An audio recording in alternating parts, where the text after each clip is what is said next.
সবার টেনশন তো খালি হুজুরদেরকে নিয়ে, কখন জানি আবার জেগে যায়। আর হুজুররা জাগলে গোটা দেশে জেগে যায়। কে আছে থামাবে? একবার যদি জাগে ওরা চিন্তা করে, একবার যদি জাগে ওরা চিন্তা করে, তখন থামানো তো মুশকিল হবে। এর চাইতে মামলাগুলো থাক, হাজিরাটা যেটা না দেখ, ঝামেলা টামেলা না করি, মামলা থাক, গলায় কাটা থাক, যাতে করে আবার বেশি ঝামেলা করলে আস্তে করে খোঁচা একটা মেরে ঢুকিয়ে দিতে পারি। আবার ঢুকাতে কি লাগবে?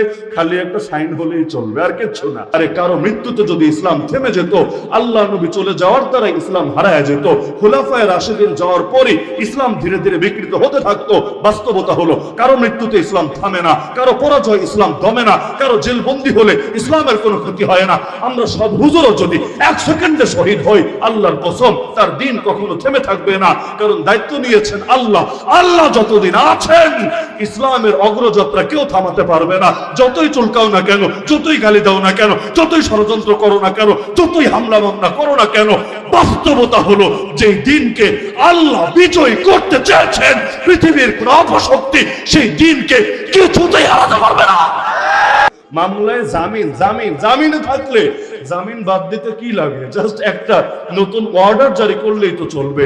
অথচ এই যে এত বলে না হুজুররা উগ্র, আমি চিন্তা করি বাংলাদেশে হুজুর অন্তত 1 কোটি নাই।